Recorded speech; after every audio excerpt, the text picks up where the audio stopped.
여러분의 문화생활에 레드카펫을 깔아드리는 우리는 컬처 봄.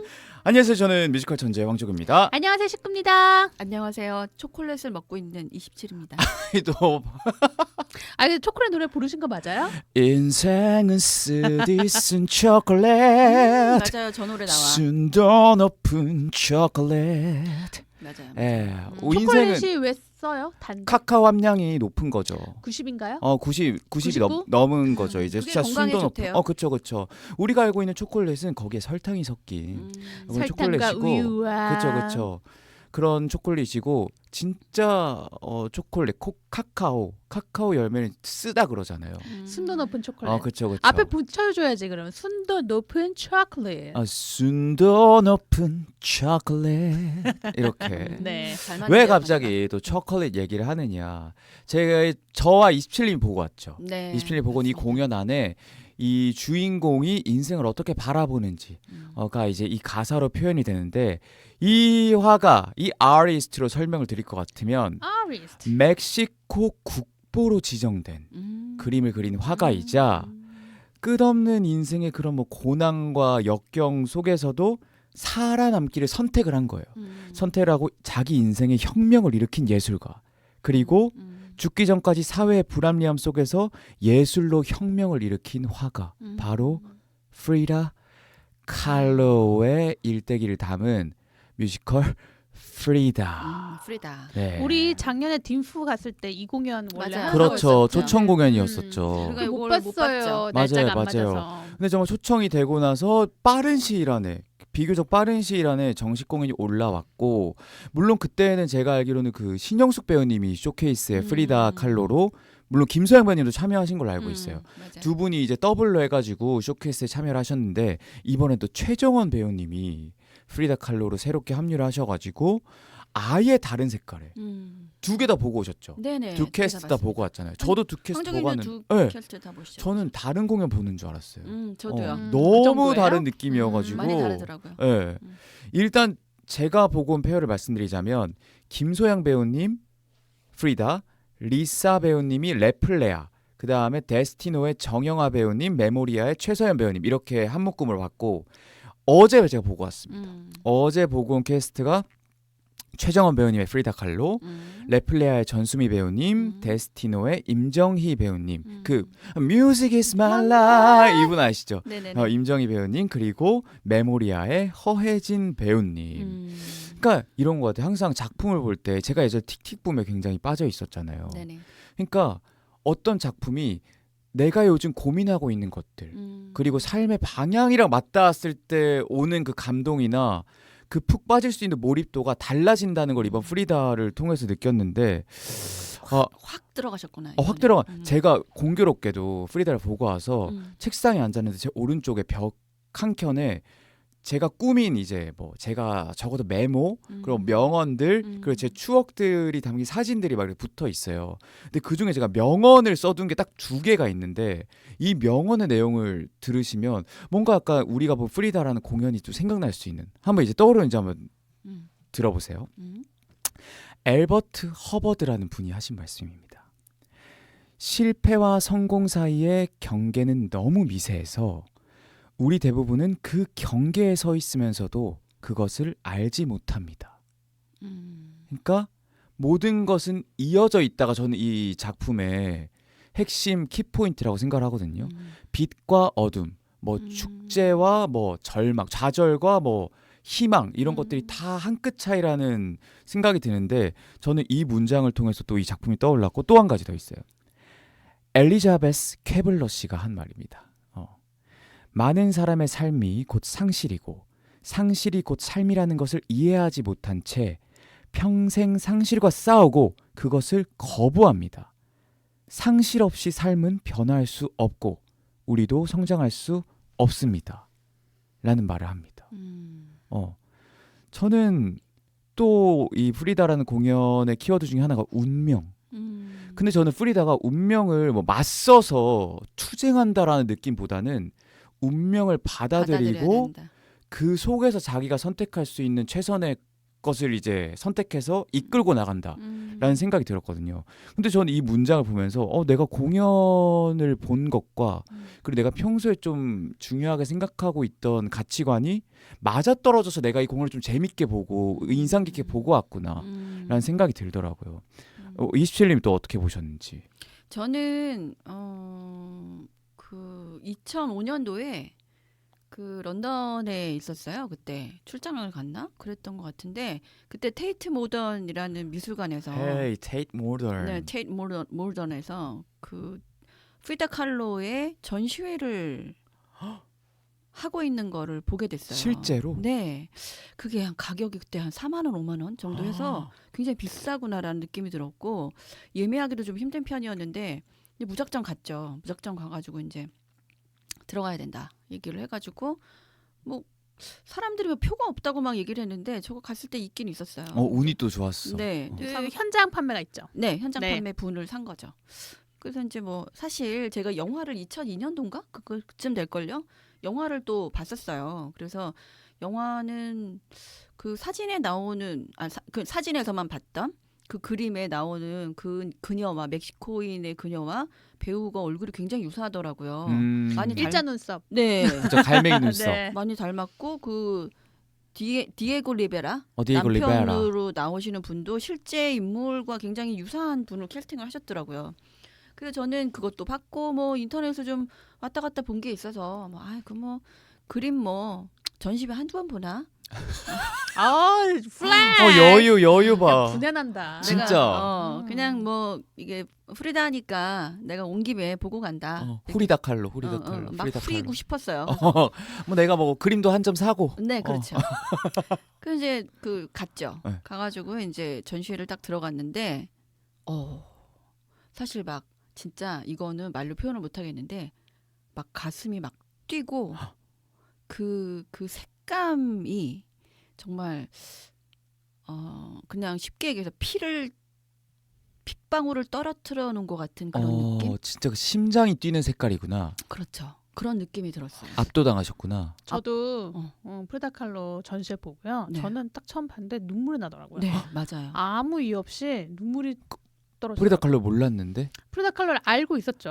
당연히 우리는 당연히 알죠. 네, 우리는 다 고등교육을 받았기 때문에 프리다 칼로에 대해서는 알고 있죠. 지금 프리다 칼로 모르시는 분들 무시하는 거 아니죠? 아니 우리 때는 알았어요. 오케이, 네, 오케이. 연령대가 달라서 모를 수도 있는데 그쵸, 네, 우리 그쵸, 때는 그쵸. 알고 있었어요. 오케이. 어쨌든 근데 딱 봤는데 처음에 봤는데 보자마자 막 끔찍하다는 느낌과 함께 눈물이 막 나는 거예요. 그리고 이게 그때 전시가 제가 기억에 나는 게 이제 일반 그림들이 있고 그분의 자화상만 모아놓은 방이 있었어요. 근데 거기를 딱 들어갔을 때 정말 그 말씀하신 것처럼 진짜 막 이 두근두근두근. 주체할 수 없는 이 밑에서부터 끌어오르는 이 감동과 뭔가 말로 표현할 수 그 끝까지 쳐다볼 수가 없는 거예요. 제가 진짜? 그녀의 눈동자가 마치 영혼이 살아있는 것 같은 느낌? 이런 느낌 너무 신기하다. 그리고 그 색감이 그게 멕시코의 색감인지는 모르겠으나 그건 정말 그 그녀의 영혼을 다해서 그 안에 뭔가 붓 끝에 그걸 쏟아 넣은 게 분명하다. 라고밖에 표현을 할 수가 없었어요. 그래서 너무 감동을 받았었고 그 충격을 잊지 못하죠 저는. 그래서 이번에 뮤지컬을 한다. 이 말을 또 하고 싶었어요. 제가 그거를 개인 그 자화상들을 쭉 보고 사실은 나갔다가 다시 못 볼까봐 다시 또 들어가서 또 보고 그걸 몇 번을 반복하다가 나오는데 그녀가 내 목덜미를 잡는 느낌? 그런 게 있었어요. 나 이런 경험을 해본 적이 없어. 미술품을 통해서 이런 경험을 한다는 게. 아니에요. 어마어마합니다. 어마어마합니다. 정말 너무 진짜 이 어마어마합니다. 가슴이 압도되는 느낌이에요. 맞아요. 저는 그 루브르에서 모나리자를 봤을 때도 별로죠. 사람만 너무 많고 뭐야 이게 막 이게 그게 그거야 그랬죠. 그럼 막 뭐 천지창조를 봐도 난 옆에 사람만 너무 많은 것밖에 기억이 안 나는 거야. 근데 그런 실제로 봤을 때 그게 오는 그림이 있더라고요. 개개인마다 다를 수 있겠는데 전 딱 두 개가 있었어요. 그 프리다 칼로 전시랑 그다음에 그 마네의 기차요. 저는 고흐의 해바라기. 저는 진짜 그 해바라기 색깔이 진짜 정말 넋을 잃고 봤어요. 그건 고흐의 그건 해바라기 네덜란드에 있나? 네덜란드 맞나? 아니에요? 런던에서 본 것 영국에 같은데요. 있어요? 네. 런던 그리고 해바라기가 한두 작품이 아닙니다. 네, 여러 개가 있어요. 저 무식해가지고 고등교육 받으셨죠? 제가 미술에 무지해가지고. 근데 정말 그 색감이 진짜 어떻게 캔버스 안에 황금빛을 낼 수 있을까? 이런 느낌? 영롱해 보이는 느낌. 그냥 그 그림 자체에 정말 확 빨려 들어가는 그런 느낌이었어요. 그래서 이거는 정말 이게 고흐의 그림은 그냥 우리가 이런 PC 안에서 보는 복제품하고 정말 다르다. 실제로 이걸 봐야 된다. 그림은 실제로 봐야 합니다. 봐야 됩니다. 그러니까 이게 예술가들이 요절하고 병에 막 걸려서 일찍 세상을 뜨잖아요. 근데 그만큼 우리가 일에 투자하는 영혼의 밀도나 강도와 그들이 작품에 쏟아붓는 그게 아예 다른가 봐. 그래서 저는 솔직히 말하면 NFT가 요즘에 제가 뭐 그때도 얘기했지만 네. 난리긴 하지만 이 디지털은 이 실제 붓의 이 색감을 따라갈 수 대체할 수 없. 네. 따라할 수가 없다고 생각이 들어요. 그렇겠죠, 네. 그렇겠죠. 맞아요. 그래서 그 감동이 뭐라고 표현할 수 없는 일종의 이런 거잖아요. 진공관 옛날에는 진공관 사운드를 들으면 그 사운드와 그다음 디지털 사운드가 굉장히 달라서 진공관 그걸 지금도 모으시는 분들이 있잖아요. 네. 일부러 그 감성을. 네. 그게 왜냐면 그 소리가 하나하나 다 다르거든요. 그러니까 그럴수록 저는 오히려 NFT가 활성화되면 될수록 그때 말씀드렸던 건 오프라인이 더 가치가 그렇죠. 높아지는 가치가 거지. 높아지고 강화되는 그런 현상이 있을 수 있을 것 같아요. 그래서 저도 그런 그림을 봤던 기억이 있어서 내가 이번에 뮤지컬을 보러 가면 그런 감동을 다시 한번 얼마나 재현할 수 있을까? 이게 너무 이제 궁금했던 거죠. 근데 그래서 제가 공연을 가서 이거를 보면은 그 감동을 다시 재현할 수 있을까? 이게 너무 이제 궁금했던 거죠, 저는 사실은. 그때 기억이 너무 강렬했기 때문에. 너무 강렬했기 때문에. 근데 사실은 조금 거기까지 못 갈 것 같았어요. 역시 오리지널을 본 그 감동은 맞아. 그 감동 떠올리는 계기는 됐을 수 있겠다. 계기는 됐죠. 계기는 그래서 됐을 수 너무 많은 있겠다. 생각이 오고 가는 그런 공연 이런 느낌이었어요. 그래서 가서 봤는데 너무 다르더라고요. 완전 다를 것 같아요. 네, 제가 생각했던 것하고는 또 너무 거리감이. 그러니까 저는 그 공연에서라도 프리다 칼로를 그림 안에서라도 혹은 그 그녀의 손길이 닿은 어떤 존재를 가까이서 정말 동공에 박힐 정도로 이렇게 한번 보고 싶다 이런 느낌이 있었는데 막상 가서 보니까 프리다 칼로가 저기 너무 먼 강가의 끝에 있어서 참 만나기가 어렵구나 이런 느낌? 손을 뻗어도 닿을 수 없는 그런 느낌이었어요. 그래서 이 작품의 일단 형식을 일단 말씀드려. 일단은 프리다 칼로라는 예술가의 일대기를 다룬 뮤지컬이긴 한데 작품이 레스트 나이트 쇼라는 프로그램으로 진행이 돼요. The Last Night 네, Show. The Last Night Show로 진행이 되는데 그래서 거기에 보면 프리다 칼로도 등장을 하지만 쇼의 진행자 레플레아라는 쇼의 진행자도 등장을 하고 그리고 그들과 함께 연기를 그러니까 SNL 생각하시면 될 거예요. SNL이나 그 세터데이 나이트 라이브 쇼. 난 왜 광화문 연가가 생각나지? 또 뭐야? 또 왜냐면 15분의 그거야? 아니 그러니까 그거잖아. 라스트 나잇이잖아. 죽기 일부 직전에 그것도 그 뭔가 시간이야. 연관성이 있네요. 그래서 전 그런 느낌도 받은 게 저는 헤드윅도 생각났어요. 헤드윅 맞아. 콘서트 형식으로 그 교수님들 중에 어떤 한 분이 헤드윅 생각난다고 하신 분들도 계셨어. 그러니까 프리다 칼로의 우리가 죽음 직전에 파노라마처럼 네. 인생이 스쳐 지나간다라고 하잖아요. 15. 광화문 연가 굉장히 인상적이었나 봐요. 그거밖에 안 남아. 진짜. 그래서 그 순간들을 그 정말 찰나의 순간들을 펼쳐놓은 거 쇼 형식으로. 그렇게 해서 보면 근데 이 레스트 나잇 쇼가 본 공연이 아니에요. 그러니까 프리다라는 공연이 시작되는 순간은 이 레스트 나이트 쇼의 리허설이 시작되는 순간이에요. 왜 리허설로 설정이 되었을까? 이게 일단 첫 번째 궁금증인 것 같고 그리고 그들이 크루 있죠. 레플레아가 MC인데 레플레아는 이후에 디에고 프리다 칼로의 남편이었죠. 디에고요. 디에고 리베라. 나쁜 놈 디에고. 네. 제가 좀 읽어봤어요. 뭘 읽어봤어요? 네, 제가 그 프리다 칼로 네. 그 위인전 같은 거 아, 있죠. 일기장. 네, 일기장. 위인전. 일기장. 일기장 네. 유명하더라고요. 그런 거 좀 읽어봤어요. 네. 교양지시네요. 굉장히. 어제 이제 고등교육. 네.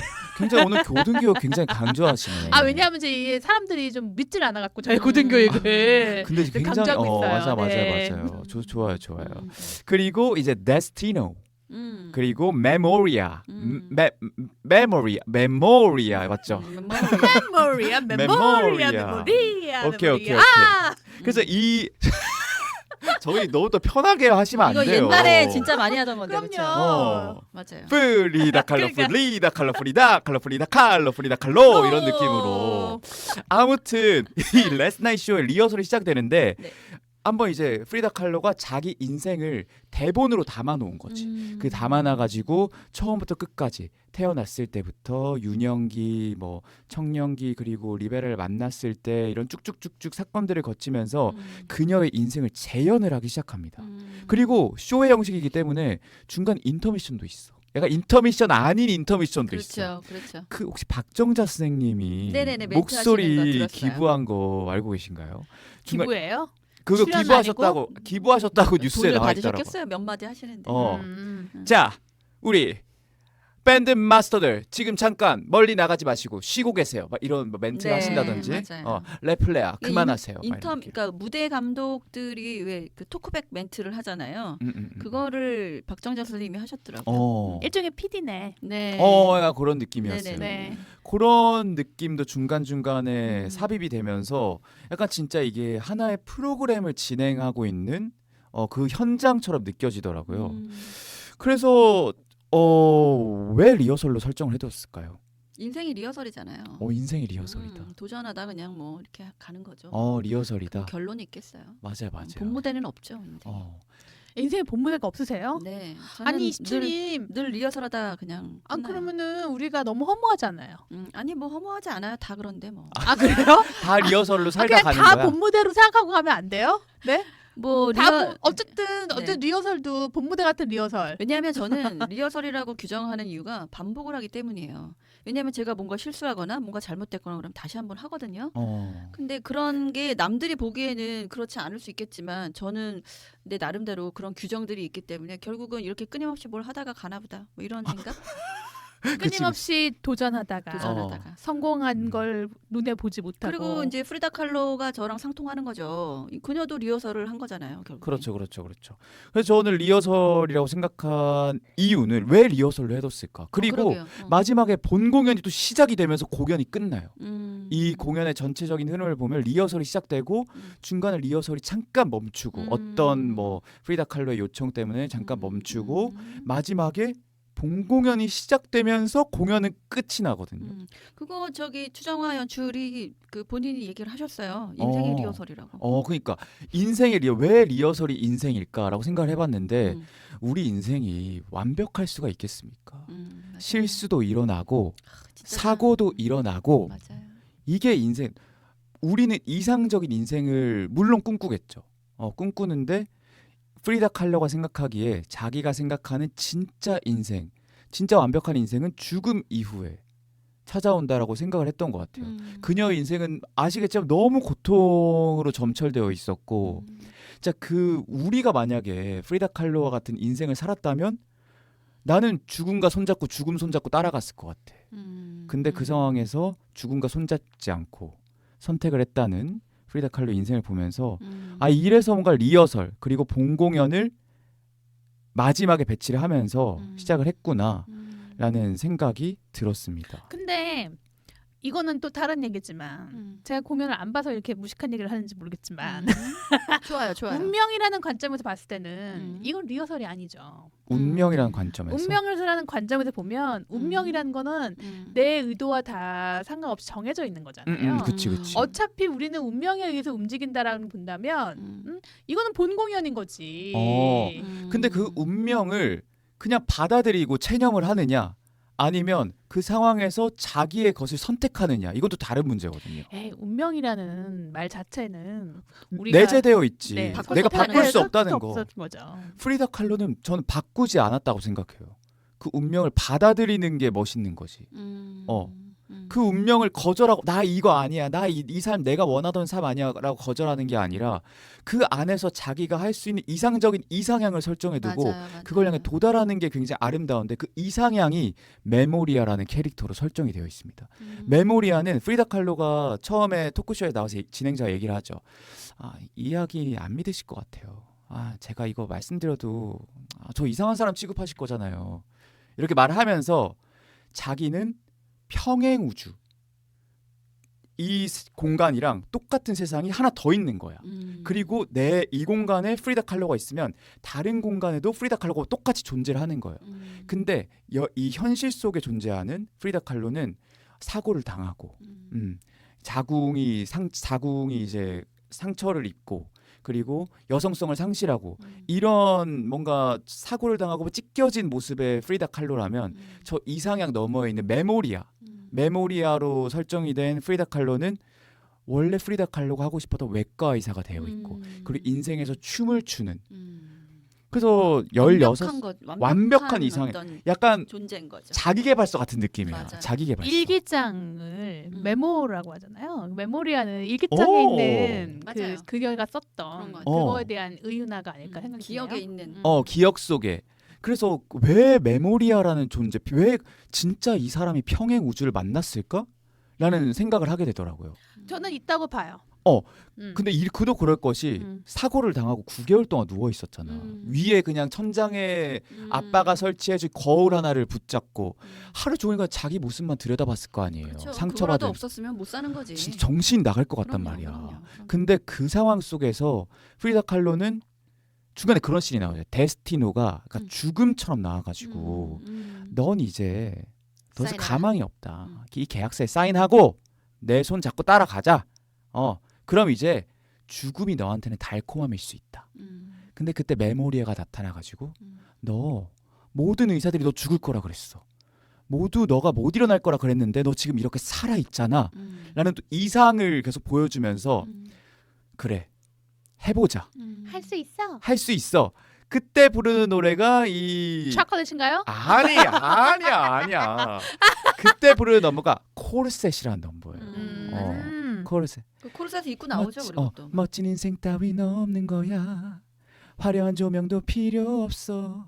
이렇게 하면서 원래 입고 있던 하얀색의 드레스를 벗어 던지고 나는 이제 몸이 부서지고 척추가 부서지고 일어날 수는 없지만 코르셋을 단단히 조여매고 목발을 검처럼 들어서 당당히 일어나겠다라고 변화하는 부분이 코르셋 맞아요. 넘버거든요. 그래서 그녀가 사실은 이 척추가 다 분절이 돼서 이게 이제 힘을 어쨌든 이제 고정을 시켜야 되다 보니까 몸을 실제로 그런 그 보조 장치를 했었죠. 그래서 무대 위에서는 그거를 좀 미화시켜서 의상을 좀 그렇게 갑옷처럼 이렇게 근데 이제 쇼에 맞아야 되니까 우리가 쇼를 설정을 한 거다 보니까 약간 그 마돈나가 공연할 때 입는 옷 같은 마돈나의 그 저기 원뿔 네. 코르셋 느낌인가요? 달라붙는 그런 네. 거. 케이티 페리 약간 노래 슈퍼볼 공연에서 공연에서 하는 하는 그런 그런, 느낌으로 했는데 그렇게 만들었더라고요. 맞아. 일단 뭐 간단하게 말씀드리면 프리다 칼로는 어린 시절부터 척추성 소아마비를 맞아요. 앓기 시작했는데 거기서 끝난 게 아니잖아요. 그래서 뭔가 이거를 딛고 일어나기 위해서 나무다리라는 별명을 막 놀림을 받으면서도 운동했죠. 운동도 하고 뭐 축구도 하고 아버지가 자전거도 타고. 깨어 있으신 분이어서 계속 시켰대요. 근데 그렇게 해가지고 여학생 최초로 외과 의사가 되기 위해서 에스쿠엘라 국립예비학교에 입학까지 하는데 그 이후에 버스를 타고 가다가 전차와 부딪혀서 사고가 나서 그때 이제 모든 몸이 부서지고 맞아요. 9개월 동안 30차례 수술했대요. 30여 차례. 한 벌도 너무 힘든데. 그러니까 이 과정에서 살아 있는 게 기적. 그니까. 맞아요.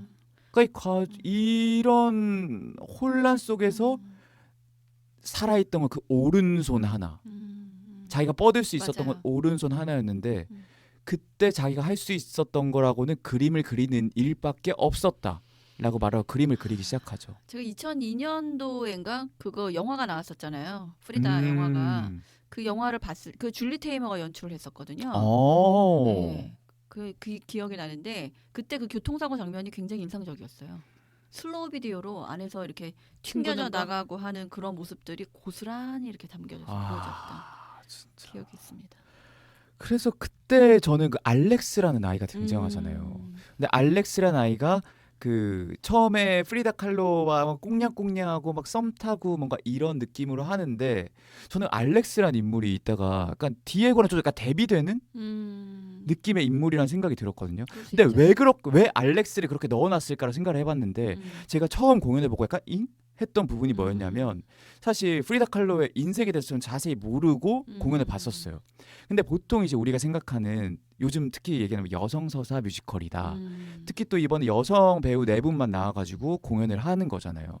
그래서 어떤 이 프리다 칼로의 어떤 전투적인 모습 그리고 주체적인 모습을 보여줘야 될 것 같은데 마지막에 어쨌든 디에고가 없으면 자기가 존재할 가치가 없는 것처럼 보여지는데 결국에 그 망가진 프리다 칼로를 다시 찾아오는 게 디에고더라고요. 그렇죠. 디에고인데 알렉스는 중간에 공연에도 언급이 되지만 사고를 당하고 나서 아무런 연락도 없이 그녀를 그냥 떠나갔다. 떠나죠. 떠나갔다. 그래도 뭔가 그 디에고라는 인물을 좀 그 개연성을 좀 살려주기 위해서 알렉스라는 인물을 또 넣어둔 게 아닌가라는 생각도 들었고. 비겁한 변명입니다. 그래서 비겁한 왜냐 변명입니다. 이상할 수 있거든. 왜냐 아니 저렇게 혼자 이제 잘 할 수 있고 뭔가 죽음을 견디고 자기가 인생을 살아가는 이 프리다 칼로라는 여성한테 이 디에고라는 존재가 진짜 뭔가 큰 존재처럼 느껴졌었거든요.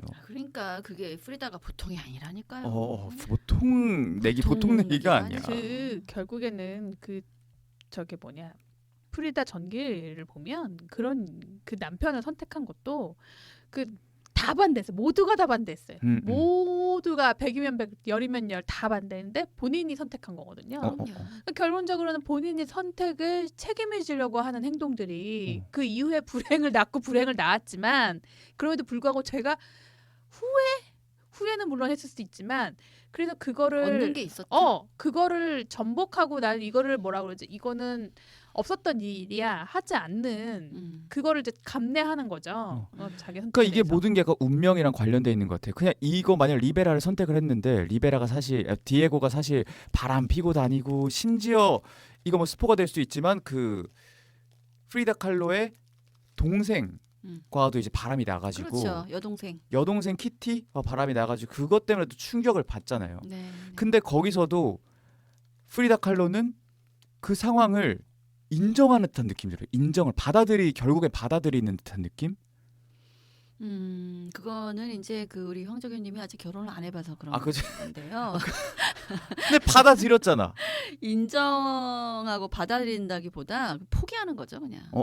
왜냐하면 해결이 안 되는 거죠. 그리고 이혼을 하잖아요. 자기가 어쨌든. 바꿀 수 없는. 바꿀 수 없죠. 그러니까 이혼을 하잖아요. 근데 이제 그 상황에서 그 프리다 칼로가 무슨 생각을 했겠어요. 내가 그런 동생이랑 바람핀 것 때문에 내가 이혼을 한다고 해. 그러면 이혼을 해서 내가 잃게 되는 건 뭐고 얻게 되는 건 뭘까? 이런 생각을 했겠죠. 근데 그동안에 이미 결혼 생활을 하면서 뭐 그림에 사실은 멕시코 최고의 벽화를 그리는 그 화가 남편의 부인이 프리다다. 이거가 사실은 저는 프리다한테 굉장히 중요했다고 보거든요. 그림을 배운 적도 없고 그걸 통해서 제가 딛고 일어서고 싶었던 것 같고 제 생각에는. 그러고 나서 나중에 뭐 여러 사람들 그런 얘기 하잖아요. 내가 다른 여자랑 바람피는 건 다 괜찮다. 그런데 가족은 다르지 않느냐. 이 얘기를 했었거든요. 그리고 나서는 이제 뭐 여러 가지 생각을 했을 것 같은데 그때쯤에는 저는 이제 뭐 프리다가 좀 자기 자신의 그림 세계를 어느 정도 구축을 했고 또 이 정도면은 그래도 좀 이혼이라는 어떤 틀을 한번 좀 얘한테 얘기를 해도 되지 않을까라는 결정을 했을 것 같고 굉장히 인티젯으로 발상 아니에요? 약간 인티젯으로 그런가요? 왜냐하면 그러고 나서도 저는 그때 당시에 이미 저는 그 디에고 리베로가 나중에 네가 나 없으면 고생할 거야라는 생각을 이미 하고 있지 않았을까. 그래서 모든 게 약간 계산되어 있던 그렇죠. 그런 느낌이다. 그녀는 계산하지 않고 살 여자가 아니에요. 왜 그렇게 확신하는 거야? 아니 이게 나쁜 게 아니라 그거는 그 인생을 어느 정도 살아간 사람들이 당연히 그래? 결혼한 사람들이 당연히 생각할 수 있는. 그러니까 프리다는 물론 굉장히 많은 시련을 겪었지만 그 사람은 희생자만은 아니라고 봐요. 그럼요. 네. 그리고 그분은 그거를 극복할 수 없어서 그걸 당한 게 아니라 그거를 당하면서도 자기가 얻어가는 것이 있었다고 생각을 해요. 솔직히. 전략적인 거죠. 그 굉장히. 전략적인 거를 그럼요. 상당히 전략적이라고 봐요. 그래서 황정균님의 와, 어떤 그 감동을 바사삭 우리가 막 진짜 미안해요. 나는 어떤 대사에 집중을 했냐면 나보다 더 사랑하는 사람을 만났기 때문에 난 그 대사에 집중을 해가지고 그렇기 때문에 디에고를 다시 만날 수 있는 거라고 생각을 했었거든요. 물론 사랑도 했겠죠. 예, 왜냐면 사랑도 그 했겠죠. 처음부터 끝까지 또 언급을 하는 게 그건 추정화 그 작가님께서 쓰신 말 아닐까요? 어떤 걸. 나보다 더 대사. 사랑하는 남자라는 그 말을. 뭐 그럴 수도 있고 그것까지 잘 모르겠지만 근데 그런 것 같아요. 저는 사실은 이제 그 여성 서사의 공연들이 굉장히 뭐 요즘에 많이 있다고 하는데 저는 여성의 어떤 강인함 뭐 그러한 뭐 여러 가지 시련을 불구하고 극복하는 거 그 극복이냐 체념이냐는 사실은 굉장히 한 끗 차이거든요. 그렇죠. 근데 어떨 때 보면은 굉장히 극복이 아니라 체념을 마치 극복이라는 것처럼 포장하는 공연들이 굉장히 많은 것 같아요. 그러면 이게 수동과 피동 뭐 이렇게 있잖아요. 수동적인 능동이 아니라 수동적인 모든 여성들이 하는 것들을 어떤 수동적인 관점으로 보게 된다면 그것은 절대로 어떤 식으로도 영웅시될 수 없는 거라고 저는 생각을 하거든요. 그러니까 그 안에서 분명히 능동적인 서사들을 찾아내야 되는데 그냥 제가 이걸 공연을 안 봤기 때문에 감히 얘기할 수는 없지만 많은 공연들이 그냥 그런 운명을 받아들이고 그래 이거는 그냥 내 운명이다 이렇게 그냥 수동적으로 남아 있는 것을 마치 그것을 극복한 것처럼 이렇게 포장을 하는 그 과정들은 저는 사실은 저 개인적으로는 그다지 동의할 수 없는 구조라고 봐요. 그러니까 이게 어떤 가치처럼 느껴졌냐면 뭐 사랑을 종교라고 생각을 한다 그랬잖아요. 이런 서사의 흐름이 앞에서부터 지속되어 왔기 때문에 마지막에 디에고를 찾아오고 디에고가 다시 재혼을 하는 게 그렇게 이상하게 느껴지지 않았어요. 두 번째 봤을 때는. 근데 처음에 제가 했던 부분은 굳이 저렇게 디에고에 의해서 다시 뭔가 구원받는 듯한 프리다의 모습을 공연에서 표현을 했어야 됐냐라는 건데 생각을 해보면 아까 말했던 것처럼 자기보다 더 사랑하는 사람을 만났기 때문에 나는 이거를 내가 항상 그래왔듯이 내가 받아들인 그 운명에서 내가 선택할 수 있는 걸 선택했듯이 그것 또한 내가 선택한 것이다 라고 생각을 했다는 거죠. 너무 깊이 들어가셨다. 너무 감상적이다. 난 진짜 감상적으로 봤어. 난 진짜 매우 감상적으로 감상적으로 봤어. 보셨네요. 매우 feeling인데 아니, feeling. F 그걸 어떻게 느낌. 다 기억을 하세요? 저는 그러니까 예를 들어서 난 인생 뭐라 그랬죠? 인생이 사랑이라고 그랬나? 인생이 사랑? 종교가 사랑. 종교가 사랑이다 그런 얘기를 했잖아요. 그게 그녀의 전기에서 나오는 전기라기보다 그 일기장 책에서 나오는 이야기인지는 잘 모르겠습니다만은 우리 추정화 작가님께서 어디에선가 그거를 모티베이션을 얻어서 그걸 물론 사용을 했을 것 같은데 저는 그 종교가 사랑이라고 얘기하는 그 순간이 결혼을 승낙하는 그 순간이에요. 그렇잖아요. 그러니까 디에고 리베라가 결혼을 하자고 하니까 처음에는 이제 뭐 나이 차이도 있고 하니까 좀 그러다가 나중에는 어쨌든 그 얘기를 하면서 종교가 사랑이다 그러면 너 나 감당할 수 있어? 이런 얘기를 하잖아요. 근데 그것이 굉장히 진심으로 받아들이신 것 같아요. 우리 나는 황정현님은 진심이지. 그거랑 또 뒤에 부분에 다시 이혼을 했다가 재혼을 하고 하는 것까지 다 연결을 지금 하시는 그렇지. 상황들이 있는 것 같은데 일단 그녀의 인생이 그런 순서로 갔기 때문에 그치. 그냥 그것들을 연결한 부분들도 전 없지 않아 있는 것 같고 그다음에 그녀가 그런 이야기를 한 거는 굉장히 저는 좀 약간 선정적인 부분들도 있다고 생각해요. 종교가 사랑이라는 거는 그만큼 미치도록 사랑하고 싶은 남성이 있으면 좋겠죠. 저는 그런 열정을 이야기하는 거라는 정도로만 그냥 이해를 했고 그리고 나중에 이제 뭐 이혼하고 재혼하고 하는 거는 사실은 그 남자가 다시 찾고 돌아오고 하는 거는 돌아온 다음에 얼마 안 있다가 죽어요. 프리다가. 맞아. 그러니까 그냥 사실은 그 내면은 모르죠. 그냥 그녀가 죽어가는 그 길을 거기까지는 그래도 내가 도리가 있지. 지켜줘야 되는 거 아닌가라는 생각을 했을 수도 있고 뒤늦게 그냥 뭐 그 정도 아닐까 싶어요. 그게 뭐 진짜. 더 너무 제가 냉랭한가요? 두 번째 왜냐 나는 난 몰라.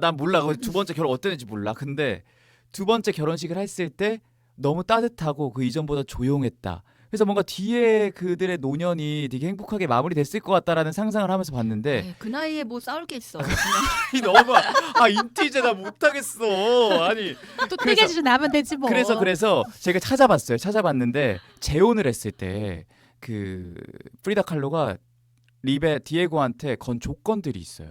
첫 번째 조건. 인생은 쓰듯 쓴 초콜릿, 순도 높은 초콜릿. 안녕하세요. 저는 여러분들의 레드카펫을 안 깔았어요? 우리 레드카펫 안 깔아줄 거예요? 노래하도 민망해가지고.